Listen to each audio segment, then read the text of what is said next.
John Breslin.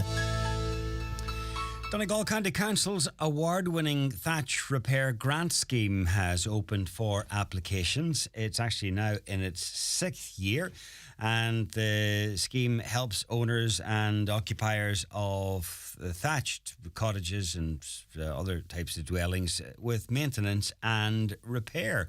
And it's open now and will be until the 8th of March. Joe Gallagher, Heritage Officer with Donegal County Council, is with me in the studio. 6th year now, Joe, for this scheme, and it's proven to be a success, which is great. Yeah, there's been a lot of interest in the scheme. I think we've supported over 100 properties in the last 5 years, the first 5 years of the scheme, with small scale repairs. So it would be repairs to the thatch, maybe at the eaves or at the ridge, which are kind of vulnerable areas where water sometimes can get in, or around the gables. Around the chimney, again, is another vulnerable area. So again, repairs to that.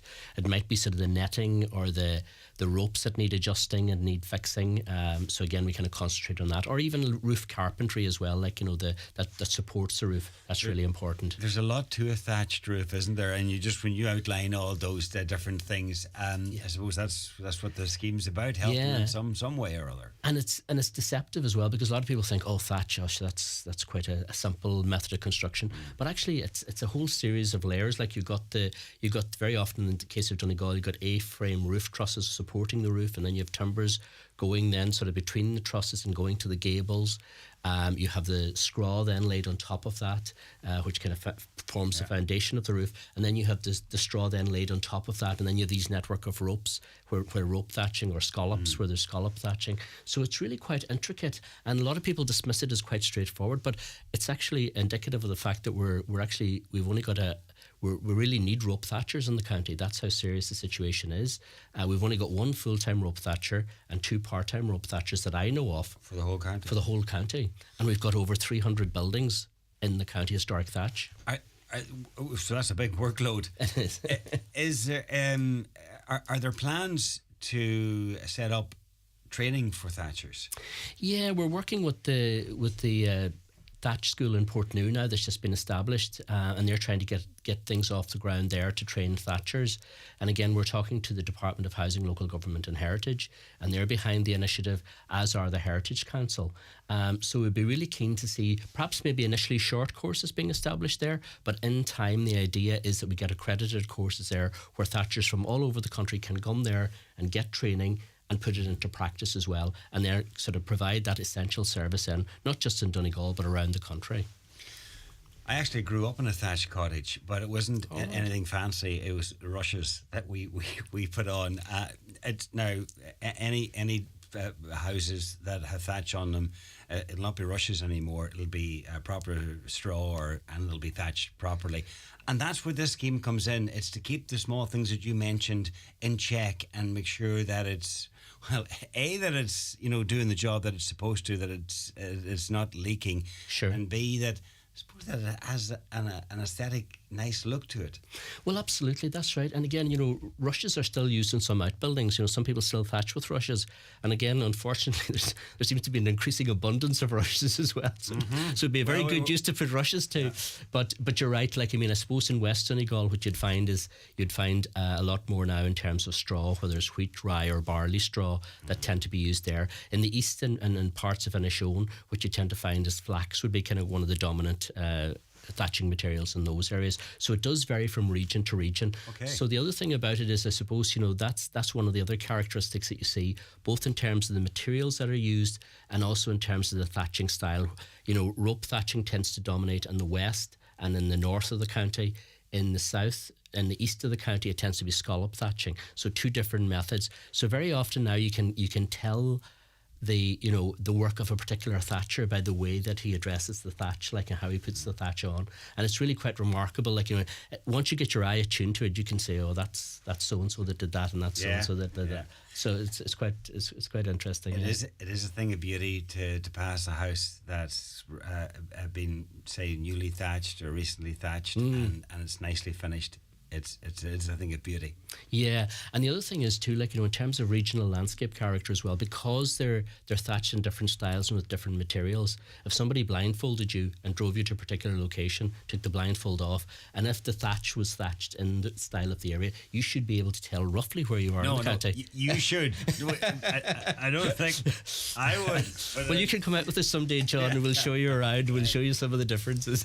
What about insurance? Is a big one. You have a thatch roof. It's really hard to insure. So where are we with that? That was true. That's changing all the same. The department now have an initiative, and they're speaking to the insurance companies to try and bring down the cost of insurance, and also to increase the number of insurance companies that are providing thatch insurance, because a number of insurance companies, don't provide thatch insurance. So again, the first thing is to bring them into the market, and then to bring down the cost of the insurance itself. And one of the things that the department have done is that they've produced this booklet on fire safety in thatch structures. And the idea of that is to say to homeowners, this is how you can decrease your premiums if you can implement good practice. Okay. It's a bit like having a car, and if you have an alarm in the car, your premium should be a bit less. Exactly, but they go further than that. This guidance was only issued last year, and now what they've done this year, they have a pilot scheme whereby property owners, if you own a historic thatch in County Donegal, you can request a visit from an engineer from the department who will give you advice on how to apply the guidance here to your property. It's a service; it's free of charge. So again, for an engineer to come out and to assess your property. And again, that's a big saving. And again, they'll be able to give you advice. And also the engineer that comes out is also involved in the department's thatching grant, because as well as our Thatch Repair Grant Scheme, there are also some national thatching grants as well that are available to try and help offset the cost of the retaining historic thatch. So you have the Built Heritage Investment Scheme, which for the first time last year essentially funded 6 rethatches of historic thatch in County Donegal, and they'll be hopefully doing the same again this year. The applications have just closed for that. That will be 6 complete rethatches. Rethatches. Now again, it won't be destroying the historic thatch. It'll be working sort of with the historic thatch and just putting on a new layer of thatch on it. But again, that can be quite expensive to homeowners. So again, that's another support that's there. The department also offer the thatch for the renewal or repair of historic thatch. So if you live in a thatched property, or you have it rented long term, again, you can apply for that at any stage throughout the year. And again, there'll be grants available. I think it's up to about 3,500 that are available for that. There's also the Irish Georgian Society that, despite its name, have also funded thatched properties in the past. So the number of sources of supports that are there are increasing as well. Thatch insurance is an issue, but like I said, they are addressing that. So if anybody has any questions or would like some advice on that, please get in touch with the Heritage Office, and we'll be glad to point you in the right direction. What you want to avoid is a scenario where you're going around with buckets or pans in the middle of winter, and then hoping then to get somebody to come and patch things up. So try to avoid that scenario. Absolutely.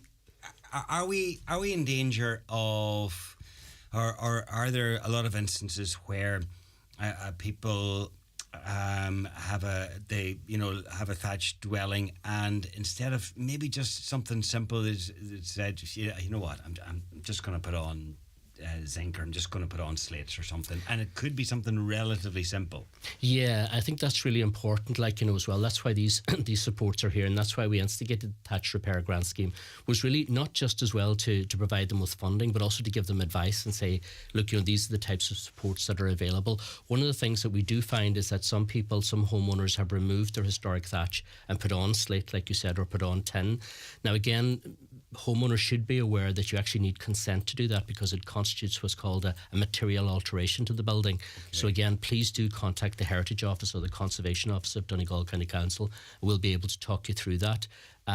Again, the idea is to try and retain the historic thatch, because the other thing is, if you take off a thatched roof, particularly in Donegal, because of the low pitch, the rounded nature of the roof, yes, you very often have to change the pitch of the roof if you put an on-slate to about a 45-degree angle. That can alter the character of the building enormously. Right. And it can actually lead to additional costs as well. So it's really important to get the advice early on, and we'll be glad to give you that.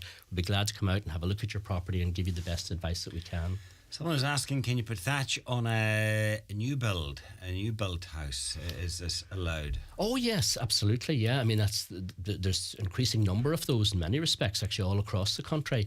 And again, sometimes it's less of an issue in terms of insurance, because again, you very often put on a fireproof layer underneath and so on.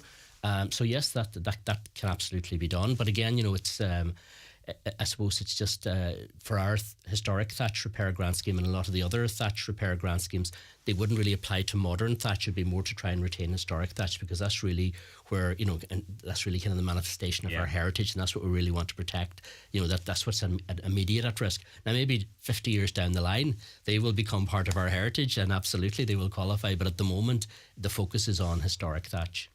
And where should people go if you want a wee bit more information to the council's website? Yeah, if you go to donegalcoco.ie/heritage, all the details are there. And like you said, the Thatch Repair Grant Scheme is open until the noon on the 8th of March, Friday the 8th of March. The application forms are online. We've kept them as straightforward as we can. We just ask you to provide some photographs as well, because we always get more applications than we can fund. So, we'll try and do a number of site visits, but we'll whittle down the list initially based on the photographs and the information that you provide. Okay, brilliant. The scheme is open until what date? Friday, March the 8th. Friday, March the 8th. Thanks, Joe. Thanks very much, John. Enter the Virgin Media Playhouse for unbelievable value.